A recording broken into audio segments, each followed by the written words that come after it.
அன்பான அஸ்ட்ரோ பக்தி டாக்ஸ் நேயர்களுக்கு ஹரிஹர சர்மாவின் பணிவான நமஸ்காரங்கள். சனி பகவானை பொறுத்தளவுக்கு ரிட்ராகேஷன், அதாவது வக்ர நிலை அடைகிறது.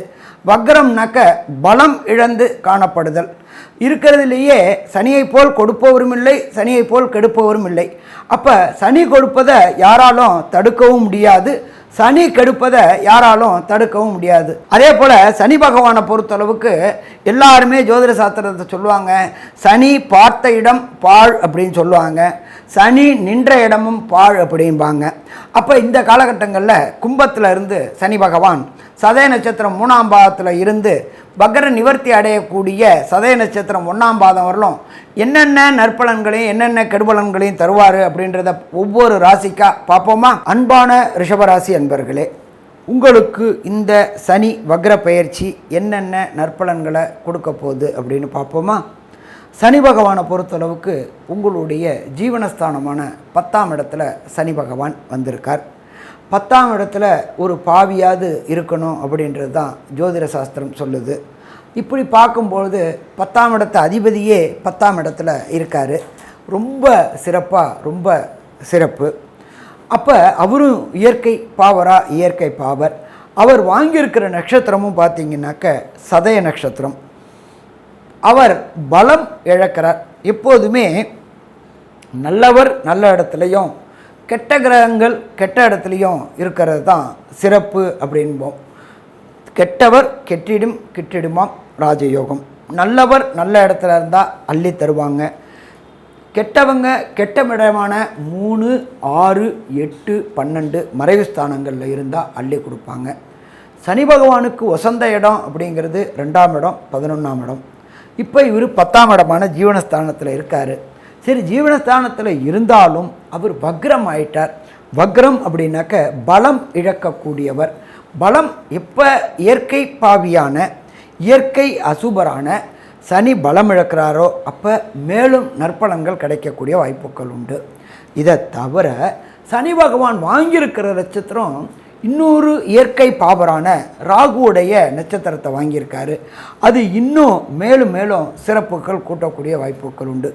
இந்த ரிஷபராசி என்பவர்களை பொறுத்தளவுக்கு சனி பகவான் 10ஆம் இடத்துல இருக்கார். அவர் தான் கர்மக்காரகர்.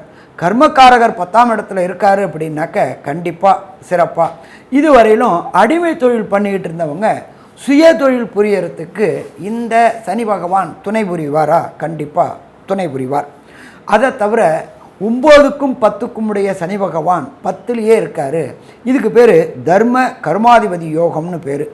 9, 10 தொடர்பு வரும்பொழுது நல்ல பெயரும் நல்ல புகழும் நல்ல பொருளும் கிடைக்கக்கூடிய காலகட்டங்கள். சனி பகவான் 10ஆம் இடத்துல இருந்து வலுவிழக்கிறது மிக மிக சிறப்புன்னே சொல்லலாம். சரி, இதை தவிர ராசியில் குரு பகவான் இருக்கார். ராசியில் குரு பகவான் இருக்கிறது சிறப்பா அப்படின்னாக்க கண்டிப்பாக சிறப்புன்னே சொல்லலாம். குரு பகவானுடைய பார்வை அப்படிங்கிறது உங்களுடைய ராசிக்கு 5ஆம் இடத்துல விழுது. 5ஆம் இடம் அப்படின்றது பூர்வ புண்ணிய புத்திரஸ்தானம்னு பேர். திருமணமாகி ரொம்ப நாளாக சந்தான பாக்கியம் என்கின்ற வம்சம் விருத்தி இல்லாதவங்களுக்கு வம்சம் விருத்தி இந்த சனி வக்ர காலகட்டங்களில் குருவோடைய பார்வை படரக்கூடிய காலகட்டங்களில் கண்டிப்பாக வம்சம் விருத்தி ஆகக்கூடிய வாய்ப்புகள் உண்டு. இதை தவிர பிரகஸ்பதியான குரு பகவான் உங்களுடைய ராசியின் 7ஆம் இடமான கலஸ்திர ஸ்தானத்தையும் பார்க்குறார். அப்போ திருமணம் அப்படின்றது அந்த இடத்த சனி பகவானும் பார்க்கறதுனால 2வது திருமணத்திற்கு முயற்சி செய்து கொண்டு இருக்கிறவங்களுக்கு 2வது திருமணம் ஆகக்கூடிய வாய்ப்புகளும் உண்டு. இதை தவிர முதல் திருமணம் செய்யக்கூடிய வாய்ப்புகள் அப்படின்றது பொறுத்தளவுக்கு வியாழன் நோக்கு, அதாவது குருபலம் அப்படின்னு சொல்லக்கூடியவங்களுக்கு ஜென்மத்திலேயே குரு 10ஆம் இடத்துல சனி. எப்பொழுதுமே ஒரு திருமணம் நடைபெறணும் அப்படின்னாக்க குருவும் சனியும் தொடர்பு வரும்பொழுது தான் அந்த நல்ல காரியங்கள் நிகழும். அப்போ திருமணம் தடை தாமதம் ஏற்பட்டு இருந்தவங்களுக்கு திருமணம் தடையும் தாமதமும் விலகி நல்லபடியாக கைகூடக்கூடிய வாய்ப்புகள் உண்டு. இதை தவிர பிரகஸ்பதியான குரு பகவான் உங்களுடைய சனி வக்ரமான 10ஆம் இடத்துலேருந்து 9ஆம் இடத்தை பார்க்கறதுனால அது உங்களுடைய 12ஆம் இடம் ஆகுது, வக்ரம் கிரகத்தில் உள்ளது. அப்போ வெளியூர் வெளிமாநிலம் வெளிநாடு போகணுன்னு முயற்சி பண்ணுறவங்களுக்கு கண்டிப்பாக இந்த காலகட்டங்களில் வெளியூர் வெளிநாடு முயற்சிகள் ஜெயமாகக்கூடிய வாய்ப்புகள் உண்டு. இதை தவிர ஹையர் எஜுகேஷன் அதாகப்பட்டது ஐஐடி, ஜேஇஇ, நீட்டு தேர்வு எழுத குழந்தைகளுக்கு இந்த காலகட்டங்களில் வெற்றி கிடைச்சி இதை தவிர வெளியூர் வெளிமாநிலங்களுக்கு முயற்சி பண்ணுற குழந்தைகளுக்கு வேண்டிய யூனிவர்சிட்டியில் வேண்டிய கோர்ஸ் கிடைக்கக்கூடிய வாய்ப்புகள் உண்டு. பிஆர், கிரீன் கார்டு, விசா இது எல்லாமே இந்த காலகட்டங்களில் கிடைக்கக்கூடிய வாய்ப்புகள் உண்டு. சரி, இதை தவிர ரிஷபராசி என்பர்களுக்கு ஒரு சில அன்பர்களுக்கு தசாநாதனோ புத்திநாதனோ அந்தரநாதனோ சூட்சமநாதனோ ப்ராப்ளமாக இருந்தால் கிடைக்கக்கூடிய நல் வாய்ப்புகள் ரொம்ப காலதாமதமாகக்கூடிய வாய்ப்புகளும் உண்டு. சரி, அப்படி காலதாமதமாகும் பொழுது என்ன செய்யலாம் அப்படின்றது ஒரு எளிய பரிகாரமும் சொல்கிறேன். இந்த சனி பகவான் வக்ரமாகிறது 140 நாள். இந்த 140 நாளில் ஏதாவது ஒரு நாள் ஒரு சனிக்கிழமையில் தஞ்சாவூர் மாவட்டம் மாயவரம் பக்கத்தில் திருநள்ளாறு அப்படின்ற ஒரு இடம் இருக்குது. அந்த திருநள்ளாறுக்கு போயிட்டு வாங்க. திருநள்ளாறுக்கு போகிற முறையும் சொல்கிறேன். ஃபஸ்ட்டு நலகுளத்தில் ஸ்நானம் பண்ணி ஒரு இரும்பு இழுப்பச்சட்டியில் 200 கிராம் நல்லெண்ணெய் வாங்கி ஊற்றி அதில் 1 ரூபா காயினை போட்டு முகத்தை பாருங்கள். பக்கத்துலேயே நல களி தீர்த்த விநாயகர் அப்படின்னு இருப்பார். அவர்கிட்ட அந்த நல்லெண்ணெய் சட்டியை கொடுத்துட்டு அங்கே உள்ள விநாயகர்கிட்ட வேண்டுங்க, இந்த வக்ரத்தினால் ஏற்படுகின்ற தொந்தரவுகள் எனக்கு விலகணும், தசாநாதன் புத்திநாதனால் ஏற்படுகின்ற பிரச்சனைகளும் விலகணும்னு பிரார்த்தனை பண்ணிவிட்டு ஒரு விடலைக்காய் அதாவது சதுர்த்தங்காய் உடைச்சிட்டு நேராக வாங்க. ஃபஸ்ட்டு திருநள்ளாறில் சனீஸ்வர பகவானில் உள்ள தாயாரை பார்க்கணும், ஒரு அர்ச்சனை, எம்பெருமான் ஈஸ்வரனுக்கு ஒரு அர்ச்சனை. இதை முடிச்சுட்டு அந்த இடத்துல தான் சனீஸ்வர பகவானுக்கு தனி சன்னிதானம் இருக்குது. அந்த சனீஸ்வர பகவானுக்கு ஒரு அபிஷேகம் பண்ணி முடிச்சுட்டு ஒரு 11 எள் தீபம் போட்டுட்டு நேராக வெளியில் வாங்க. நீங்கள் சாப்பிட்டுட்டு ஒரு 11 பொட்டலை சாப்பாடு வாங்கி கைகால் ஊனம் உள்ளவங்க, அது ஏன் சாமி கைகால் ஊனம் உள்ளவங்க, சனீஸ்வர பகவானை பொறுத்தளவுக்கு மந்தக்காரகன், அவருக்கு கால் ஊனமானது, அதனால் கைகால் ஊனமானவங்களுக்கு தானம் பண்ணிவிட்டு வீடு திருநள்ளாறு வீடு இது போயிட்டு வந்தீங்க அப்படின்னு சொன்னாக்க இந்த சனி பகவானால் வரக்கூடிய பிரச்சனைகள் விலகும். ரிஷபராசிக்கு 3ஆம் இடத்தையும் 6ஆம் இடத்தையும் 11ஆம் இடத்தையும் பார்க்கிறார். இந்த 3 பார்வைகள் தான் விசேஷம் சொல்லப்படுது. அவர் இருக்கிற இடம் பார்க்க அது மாறல, அதே தான் இருக்குது. அதனால் இப்போ நீங்கள் கவனமாக அதை கேட்டு அது எப்படி நடந்தீங்கன்னா கண்டிப்பாக நல்லதாக நடக்கும். அப்போது உங்கள் ராசிக்கு 3ஆம் இடத்தை பார்க்கறனால உங்களுக்கு உத்வேகம் ஆரம்பிக்கும். உத்வேகம்னா டக்குன்னு ஒரு இது வரைக்கும் மந்தமாக இருந்திருப்பீங்க, சுதாச்சி எழுந்துப்பீங்க, என்னென்ன வேலை செய்யணுமோ அதெல்லாம் எடுத்து முடிச்சு விடுவீங்க. பழைய வேலைலாம் பெண்டிங்காக இருக்கும். வீட்டிலே பார்த்து ஆச்சரியப்படுவாங்க, என்னங்க நீங்கள் ரொம்ப நாளாக நான் சொல்லிட்டு இருக்கேன் நீங்கள் செய்யவே இல்லை, இப்போ செய்கிறீங்களே அப்படின்வாங்க. ஏன்னா அந்த சனியுடைய பார்வை வேலை அப்படி இருக்கும். அப்போ கண்டிப்பாக நீங்கள் அதை எடுத்து செஞ்சுருவீங்க. பழைய வேலைலாம் முடிச்சு கொடுத்துருவீங்க. பெண்டிங்காக ஒர்க் எல்லாமே முடிச்சுருவீங்க. அது ஆஃபீஸில் இருந்தாலும் சரி, வீடாக இருந்தாலும் சரி, எல்லாம் முடிச்சு கொடுத்துருவீங்க. துணிஞ்சு தைரியமாக இருப்பீங்க, எதிர்த்து போராடுவீங்க. ஏதோ ஒரு சின்ன பிரச்சனை கூட அது எப்படி அப்படின்னு சொல்லி கேட்பீங்க, எதிர்த்து கேட்பீங்க. உங்கள் சுதந்திரத்தை விட்டு கொடுக்க மாட்டீங்க, உங்கள் உரிமையை விட்டு கொடுக்க மாட்டீங்க. இது மாதிரிலாம் நடப்பீங்க. இது மாதிரி தான் நடக்க போகுது உங்கள் ராசிக்கு. அடுத்ததாக உங்களுடைய உறவு சம்மந்தப்பட்ட நட்பு சம்மந்தப்பட்ட வகையில் சகோதரமாக உள்ளவங்க கண்டிப்பாக உங்களுக்கு உதவி பண்ணுவார்கள். நீங்களும் அவங்களுக்கு உதவி பண்ணுவீங்க, அவங்களும் உங்களுக்கு உதவி பண்ணுவாங்க. தக்க சமயத்தில் அந்த உதவி கிடைக்கும். இதெல்லாம் நல்லதாக நடக்கும். இது இல்லாமல் வண்டி வாகனங்கள் போகும்போது விபத்து ஏற்பட வாய்ப்பு இருக்குது. இப்போ பார்க்குறாரு இல்லையா பார்வை, அதனால் அப்போது கொஞ்சம் ஜாக்கிரதையாக இருக்கணும், பாதுகாப்பாக செய்யணும், பாதுகாப்பாக வரணும். ஹெல்மெட் போட்டுக்கலாம், அது இல்லாமல் கோயிலுக்கு போயிட்டு போகலாம், இதெல்லாம் செய்யணும். வழிபாடு பண்ணலாம். முன்னமே சொன்ன மாதிரி அந்த இறை தெய்வங்கள், உங்களுக்கு எந்த பிடிச்ச தெய்வம், குலதெய்வம், இஷ்ட தெய்வம், அப்படி மந்திரங்களை சொல்லிட்டு போகலாம், மனசுக்குள்ளேயே சொல்லிட்டு போகலாம். இதெல்லாம் பண்ணிட்டு போகணும். வண்டி வாகனங்கள் போகும்போது நான் சொல்லியிருக்க மாதிரி ஹெட்செட் இருந்தால் அதில் இறை பாடல்கள் அது மாதிரி பாட்டு போட்டு கேட்கலாம். அது இல்லாமல் மானசீகமாக சொல்லிட்டு போகலாம், ஜபம் சொல்லலாம், மந்திர வழிகள் சொல்லலாம், மூல மந்திரங்கள் சொல்லலாம், காயத்ரி சொல்லலாம், அது மாதிரிலாம் சொல்லிட்டு போகலாம். இதெல்லாம் வண்டியில் போகும்போது சொல்லிட்டு போனால் நம்மளுக்கு பாதுகாப்பு இன்னும் அதிகரிக்க காணப்படும். கண்டிப்பாக இறை சக்தி நம்மளை பாதுகாக்கும். சொல்கிறோம்ல, கிட்ட ஆனால் ஒன்று தப்பிச்சிட்டேன் அப்படின்வோம், அது மாதிரி தான் நடக்கும். அதனால் அது உள்ள காலகட்டமாக இருக்கிறனால நீங்கள் அந்த மாதிரி செயல்படணும். அடுத்ததாக பார்த்திங்கன்னா உங்களுடைய 6ஆம் இடத்தையும் பார்க்கறனால கடன் நிவர்த்தி ஆகும். கண்டிப்பாக கடன் நிவர்த்தி ஆகும். ஒரு கடன் வாங்கி இன்னொரு கடன் அடைப்பீங்க. முழுசாக அடையாது, ஆனால் ஒரு கடன் வாங்கி இன்னொரு கடன் அடைப்பீங்க. அது இல்லாமல் அந்த கடன் கேட்டதில் ஒன்று கிடச்சிரும். கிடச்சிரும். அதுக்கு உண்டான தேவையான விஷயங்கள் எல்லாமே வந்து வந்து உங்களுக்கு செய்வாங்க, உதவி பண்ணுவாங்க, எல்லாமே செய்வாங்க. இது நடக்கும். அடுத்ததாக பஞ்சாயத்து வழக்குகள் அப்படி இருந்ததுன்னா அதுவும் வந்து நல்ல விஷயமா மாறும். கொஞ்சம் சுணக்கமாக போயின்னு இருக்கும், லேட்டாக தாமதமாக இருக்கும், அது கொஞ்சம் விரைவுபடுத்தப்படும். அடிக்கடி கொஞ்சம் டேட் மாறும், வந்து பார்க்க சொல்லுவாங்க. இன்னும் தெரியலப்பா, இந்த கேஸ் நான் சீக்கிரம் முடிக்கணும்னு நினைக்கிறேன் அப்படின்னு சொல்லி வக்கீலே சொல்லுவார். இது மாதிரிலாம் நடக்கும். அது மாதிரி நடக்கும். அதன் பிறகு பார்த்தீங்கன்னா உங்களுடைய உடல்நிலையெல்லாம் மேம்படும். நல்லா டாக்டர் வேறு மாற்றுவீங்க. இது வரைக்கும் இல்லை மாத்திரை மருந்து வேறு சாப்பிட்டுன்னே இருப்பீங்க. இது சரியில்லையே, உடம்பு ஒத்துக்கலையே. சில பேருக்குலாம் பார்த்தீங்கன்னா தொடர்ந்து மாத்திரை மருந்து சாப்பிட்டு வந்தாக்கா உடம்புல அனிமிக் ஆகிடும். அனிமிக்குன்னா அந்த நோய் எதிர்ப்பு சக்தி குறைஞ்சிரும். அந்த மாத்திரையோட வீரியம் அதிகமாகி அந்த மாத்திரை வேலை செய்யாது. அப்போ டாக்டர்கிட்ட போனீங்கன்னா அப்படின்னு வர பார்த்துட்டு வேறு மாத்திரை எழுதி கொடுப்பார், மருந்து மாத்திரை வேறு எழுதி கொடுப்பார். இது தொடர்ந்து சாப்பிட்றவங்க சொல்கிறேன். அப்போது அது மாதிரி கூட உங்களுக்கு மருந்து மாத்திரைகள் வேறு மாற்றி கொடுப்பாங்க. அது மாதிரி நடக்கும். இதெல்லாமே நடக்கும். அடுத்ததாக உங்கள் 11 இடத்த அந்த சனி பகவான் வக்ர நிலையிலேருந்து பார்க்கறனால இது நல்ல பார்வைன்னு சொல்லப்பட்டிருக்கு.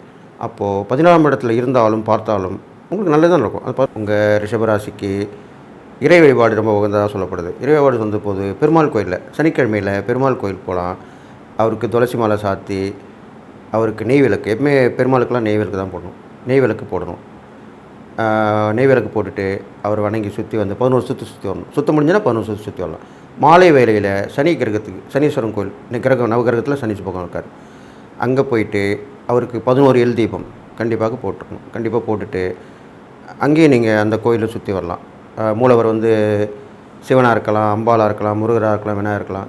அவங்கள வணங்கி அவங்களுக்கு ஒரு அர்ச்சனை பண்ணிவிட்டு சனீஸ்வரனுக்கு பண்ணிவிட்டு வெளியே வரும்போது உடல் ஊனமுற்றவர்களுக்கு கை கால் முடமாக இருக்கிறவங்க அதில் வந்து கால் முடமாக இருக்கணும் ரொம்ப விஷயம் சொல்லப்படுது. இது மாதிரி பண்ணிட்டு வரலாம். அவங்களுக்கு வந்து தான தர்மங்கள் இது மாதிரிலாம் பண்ணிட்டு வரலாம். அப்படி பண்ணும்போது பெரும்பாலும் காசு சாப்பாடு தான் வாங்கி கொடுப்போம். இதுங்க கண்டிப்பாக உடை வாங்கி கொடுக்கணும். உடைனா அது தச்சதாக இருக்கலாம், தைக்காததாக இருக்கலாம். ஆண்களாக இருந்தால் வேட்டி, பெண்களாக இருந்தால் புடவை, இல்லைனா தச்ச உடையை கூட வாங்கி கொடுக்கலாம். அது வந்து கருமை கருநீளம் இது கலந்த மாதிரி இருக்கணும். ஃபுல்லாகவே இருக்கணும்னு அவசியம் இல்லை. இது கலந்த மாதிரி கூட இருக்கலாம். இது மாதிரி உடை தானம் பண்ணுறது அவ்வளோ விசேஷமாக சொல்லப்படுது. ரிஷப ராசிக்குண்டான சனி பகவானுடைய வக்ர பயிற்சி பலன்களை பற்றி பார்க்கலாம். இது உங்களுடைய ராசி. உங்களுடைய ராசியிலே குரு பகவான் இருக்கிறார். இப்ப ரிஷப ராசியை பொறுத்த வரைக்கும் பாத்துட்டீங்கன்னா 10ஆம் இடம் அப்படின்னு சொல்லக்கூடிய கர்மஸ்தானத்துல சனி பகவான் இருக்கிறார். பொதுவா கர்மஸ்தானம் அப்படின்னாலும் அது தொழில் ஸ்தானம்னு சொல்றோம். அப்ப அந்த இடத்துல சனி இருக்கும் பொழுது தொழில் வளர்ச்சி, உங்களுக்கு உண்டான தொழில் என்ன, தொழிலை எப்படி ஹேண்டில் பண்ணணும், ஒரு தொழிலை விட்டு தொழில் மாற்றக்கூடிய ஒரு சூழ்நிலைகள் இதெல்லாமே கொடுத்திருப்பார். இப்போ வக்ரமாகிறார். அப்போ வக்ரமாகும் பொழுது இது ரெண்டா பிரிக்கணும். ஒன்னா சனி வக்ரமான ஜாதகம், இன்னொன்னு சனி வக்ரம் இல்லாத ஜாதகம். உங்களுக்கு சனி வக்ரமா இருக்குதான்னு பாருங்க. அப்போ சனி வக்ரமாக இருந்தால் இந்த காலகட்டங்கள்ல பாத்துட்டீங்கன்னா மிகப்பெரிய தொழில் வளர்ச்சியை கொடுத்து விடுவார். அதே போல நல்ல லாபங்களை கொடுக்கக்கூடிய ஒரு அமைப்பை ஏற்படுத்தி கொடுத்து விடும். நிறைய தான தர்மங்கள், கோவில் வழிபாடு, ஆன்மீக செலவுகள், அன்னதானம், இது போல நிறைய விஷயங்கள் செய்யக்கூடிய ஒரு அமைப்பையும் நிச்சயமாக ஏற்படுத்தி கொடுத்து விடும். அதே போல பாருங்க, அடுத்தது அப்படியே 9ஆம் வீட்டுக்கு என்ட்ரி ஆவார். அப்போ 9ஆம் வீட்டுக்கு என்ட்ரி ஆகிறது 9ஆம் இடம் அப்படிங்கிறது தந்தை ஸ்தானம் சொல்றோம். அப்போ தந்தைக்கும் உங்களுக்கும் முதல்ல கருத்து வேறுபாடுகள் இருந்துட்டு இருக்கும். சனி வக்கரமாக இருந்தால் நிச்சயமாக ரிஷபராசிக்காரர்களுக்கு தந்தைக்கும் உங்களுக்கும் கருத்து வேறுபாடுகள் உண்டு. அப்ப அந்த கருத்து வேறுபாடுகள் எல்லாம் விலகும். உயர்கல்வி படிக்கக்கூடிய ஒரு அமைப்பை நிச்சயமாக ஏற்படுத்தி கொடுப்பார். அது மட்டும் இல்லாம பாருங்க, சனி இங்க இருந்து 11ஆம் இடத்தில் இருக்கக்கூடிய ராகுவை பார்க்கறதுனால மிகப்பெரிய லாபத்தையும் அதாவது ஒரு லாட்ரி பண்றீங்க, ஒரு ஷேர் மார்க்கெட், இது போல ஏதாவது விஷயத்துல நீங்க பண்ணிட்டு இருந்தீங்கன்னா இதுல ஒரு மிகப்பெரிய ஒரு ஜாக்பாட்டையும் ஏற்படுத்தி கொடுத்து விடுவார். 9ஆம் இடம் அப்படின்னு பாத்துட்டீங்கன்னா பூர்வீக சொத்தை சொல்லக்கூடிய ஒரு அமைப்பு. அப்ப பூர்வீக சொத்தெல்லாம் பிரச்சனையா இருக்குது, அப்பா சொத்து தரமாட்டேங்கிறாரு, அல்லது பூர்வீக ஊரை விட்டு வெளியே போலான் இருக்கோம் அப்படின்னு நினைச்சீங்கன்னா இந்த காலகட்டங்கள்ல இந்த மாதிரி விஷயங்களை நீங்க மூவ் பண்ணீங்கன்னா கண்டிப்பாக நடப்பதற்குண்டான வாய்ப்புகள் உண்டு. ஏதாவது ஒரு வழிவகையில நிச்சயமாக ஒரு 3வது மனிதர் மூலமாக இந்த சனி பகவான் உங்களுக்கு இந்த காலகட்டங்கள்ல இந்த சொத்து சார்ந்த பிரச்சனைகளுக்கு ஒரு நிவர்த்தியை ஏற்படுத்தி கொடுத்து விடுவார். 9ஆம் இடம் அப்படிங்கிறது கோவில் கட்டுமான பணி, அதே போல உங்களுடைய குரு, அதே போல உங்களுடைய குருவினுடைய செயல்கள், நல்ல குரு அமைவது, இதெல்லாமே 9 தான். இது எல்லாமே உங்களுக்கு கிடைக்காம இருக்குதுன்னா சனி வக்ரமான ஜாதகர்களுக்கு இதெல்லாமே கிடைக்கும். அடுத்தது சனி வக்ரம் இல்லாத ஜாதகர்களுக்கு நீங்க பெரியதாக எதுவும் இன்வெஸ்ட்மெண்ட் பண்ண வேண்டாம்.